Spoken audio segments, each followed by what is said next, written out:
La matinale d'Europe 1, en direct de Mourinx, Nikos Aliagas. Europe 1 est à Mourinx, une émission publique avec de nombreux invités. Et vous, Nikos Aliagas, et Jean-Michel Apathy également. Avec Jean-Michel Apathy, on écoute les habitants, les Mourinxois, les Mourinxoises, on écoute leurs préoccupations, leurs cris de désespoir, avec du sourire. Oui. On l'entend, c'est-à-dire qu'on ne se plaint pas à tout prix, mais on partage la réalité. Voilà, il y a une colère, il y a envie que les choses changent. Et effectivement, ce sont des choses qui sont exprimées aussi avec beaucoup de mesures et le sentiment, ou la volonté plutôt, que des choses changent. Il ne s'agit pas de faire la révolution sans doute, mais d'améliorer ce qui doit l'être aujourd'hui. On a entendu Hélène, épicière, elle nous a parlé de son quotidien, du système D pour s'en sortir. Elle parlait de vous, monsieur le maire, Patrice Laurent. Vous opposez la France magnétique, c'est la façade atlantique avec Biarritz par exemple, et la France oubliée. On vous a oublié ici à Mourinx ?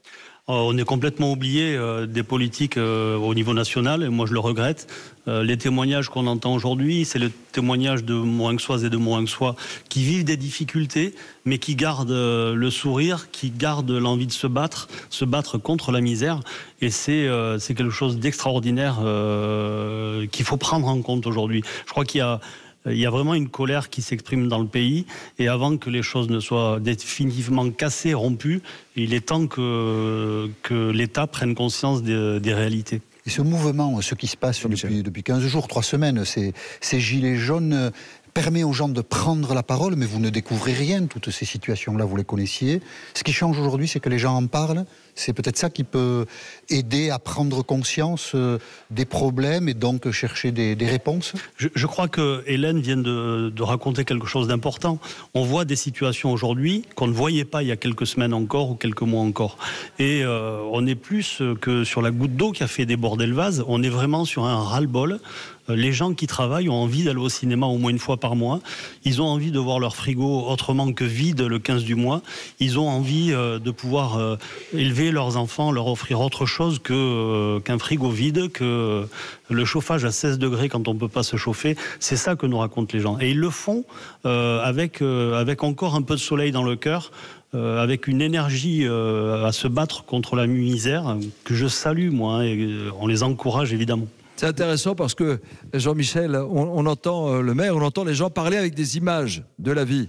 Vous parlez des loisirs, vous parlez du frigo qui est à moitié plein, vous parlez de la réalité au quotidien, alors qu'on entend souvent des solutions ou de responsables politiques parler avec des chiffres et des tableaux. Vous vous retrouvez là-dedans ?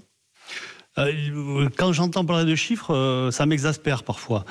Si on regarde les chiffres consacrés, les milliards consacrés au CICE, sans évaluer ses politiques, et quand on entend parler de 100 ou 200 euros parce qu'on n'arrive pas à finir les fins de mois, la réalité des chiffres, c'est celle-là pour les Français aujourd'hui. On a les moyens, quand on est maire à Mourinx aujourd'hui, de faire son travail. On voit bien que les maires sont découragés et que, je sais, j'ai plus les pourcentages. Un maire sur 2, dit-on, en 2020, ne va pas se représenter, hésiterait à se représenter. Vous allez faire quoi en 2020 ? Moi, je me représente évidemment parce que c'est un mandat qui est passionnant. On est vraiment les sentinelles de la République.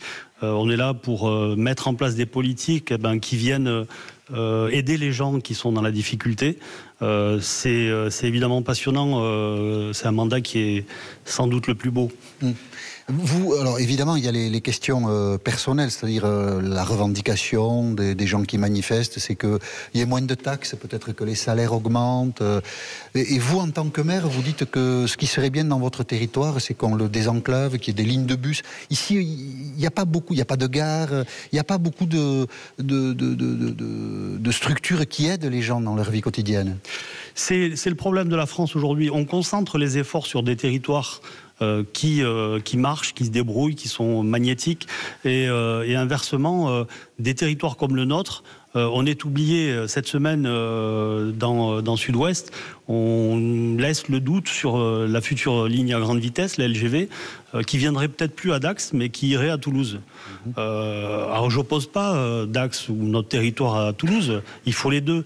Mais si on doit commencer par un territoire, c'est par le nôtre. Qu'on commence par les territoires qui souffrent. Ce sont toujours les mêmes territoires qui ont des infrastructures et d'autres qui n'en ont aucune. Et donc, absolument, on met l'argent là où il devient très difficile.